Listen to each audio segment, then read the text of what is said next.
Good morning, dolphins, and welcome to the first in-class flip notes. Now, sometimes you're going to have flip notes that are going to be in class, and sometimes you're going to have flip notes that are going to be out of class. If it's out of class, you will do it at home. If it's in class, I will tell you to bring your own device, and we will do it in class. What exactly are flip notes?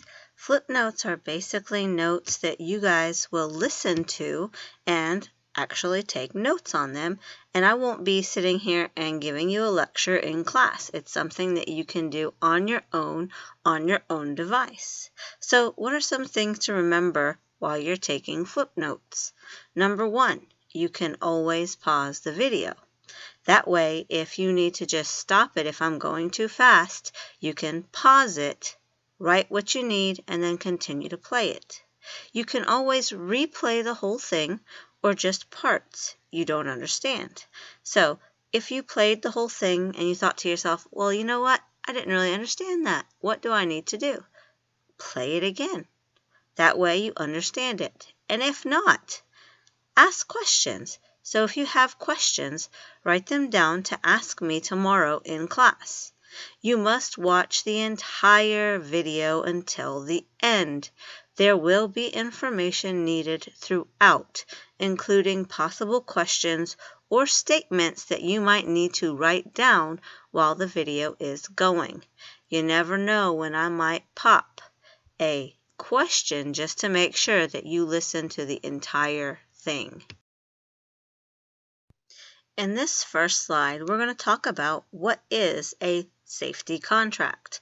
A safety contract is basically a list of guidelines that students must follow in order to participate in experiments. So, Ms. Aquad, why do we have to have a contract? Well, we have to have a contract in order to ensure classroom safety. Why do I need to have classroom safety? Because I don't want you to get hurt. So what happens if a student does break the contract? Oh, you naughty student, you. If you do, then that means that you cannot participate in the activity because you did not follow the instructions. And therefore, you will have an alternate assignment. What does that mean? Instead of doing something fun, like a lab, you'll be doing some type of written research.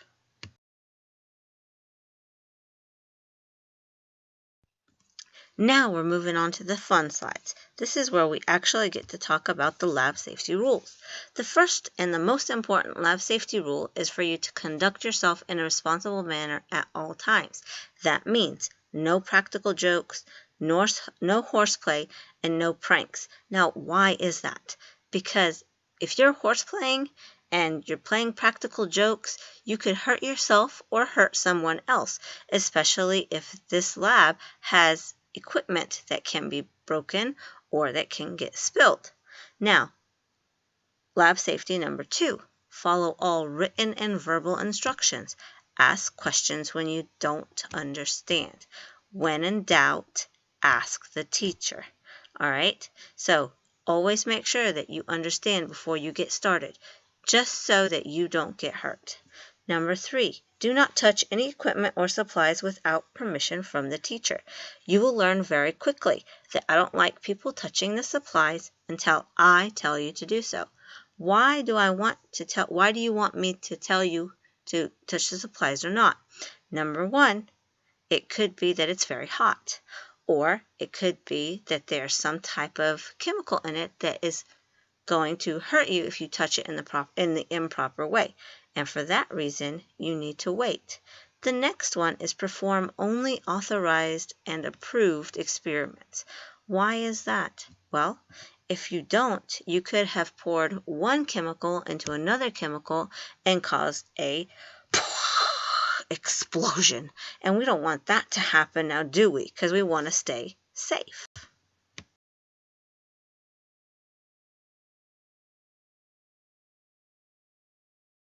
So now let's move on. Let's talk about the next safety rules. One of the safety rules that's not on here that I feel is something that you should already know anyway, because you shouldn't be doing this whether we have a lab or not, is to never eat, drink, chew gum in the classroom. In addition, I don't want you to ever taste anything in the science lab unless I specify for you to do so, because you never know. That food item might be extremely dangerous, especially if we're working with, for example, graham crackers and icing. That icing could be molten rock. That means that it could burn your mouth. Ah, you don't want that to happen now, do you? So now let's move on to number 6. Number 6, keep your hands away from your face, eyes, and mouth at all times. Why am I telling you to do this? Because if you are messing with chemicals and you put your hands near your face or eyes, guess what? It could really be dangerous. It could really hurt your eyes, especially if those chemicals are acidic, all right? Number 7, wear safety glasses or goggles when instructed. I'm going to tell you right now, not all of our labs we're going to wear goggles because some of them really don't have any chemicals that are going to affect your eyes. However, if we are using chemicals, I will definitely be making sure that you wear these goggles because I don't want anything to splatter in your eyes because I want to keep you safe.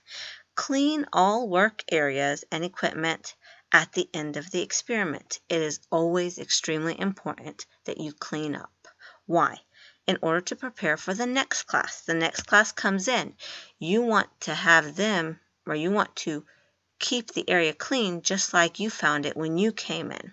That way, it's not hazardous and they'll be able to do their lab and you'll be able to do yours. Number 11, report any accidents, injuries, or hazardous conditions immediately. It is extremely important that if you break something or that if you spill something, that you do not clean it up. You need to let me know because I know how to take care of this broken glass or of the spilled chemicals or anything else that has happened. Plus, I can take care of any injuries at that time.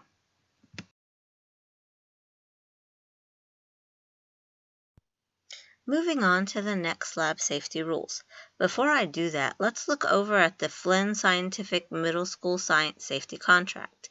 If you noticed, we did not go over every single lab safety rule. They are all extremely important. However, due to the fact that in 6th grade we do not use all of them, I focused on the ones that we are going to use most, and those are the ones that were in this PowerPoint. So let's move on to number 17. Number 17 says, do not remove equipment or supplies from the science room. It is extremely important that we do not remove the equipment from the science room. Why? Because number 1, it could be hazardous to you or to anybody near you.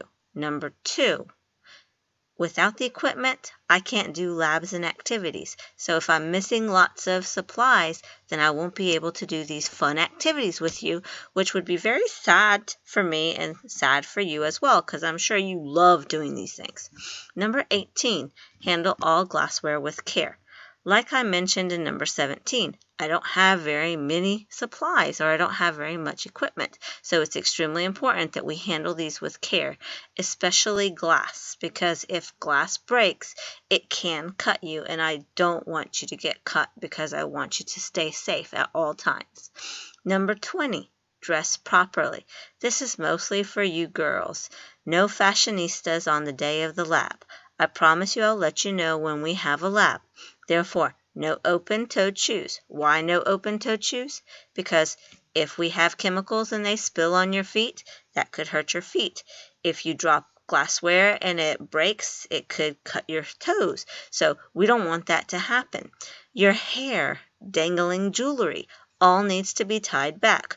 Why do I need to tie back my hair? Well, I'll tell you, there was an instance one year where a girl didn't tie back her hair and it actually got caught on the hot plate and it burned her hair and it affected her. So it's extremely important that you tie your hair back at all times during labs and that you don't have dangling jewelry because I don't want you to get burned, especially if we're using hot plates. Number 21, know where the safety equipment is and how to use it. As you guys know, the red safety bag is on top of the computer cart. This fire extinguisher is in the corner right underneath the bookshelf. The shower and the eye wash is right next to the sinks. So you need to know where all these things are. You also need to know where the fire blanket is. The fire blanket is to help put out fires, especially if someone gets caught on fire. That is inside the red bag right above the computer cart. So make sure you know all this, because if you're safe, we're safe. And if we're all safe, we get to do lots of fun activities in labs. Yeah! Thank you, dolphins, for listening to the entire slideshow. In order to make sure that you listen to the whole thing, what I would like for you to do now is at the bottom of these notes, I want you to write down, lab safety helps us stay safe and have fun in labs.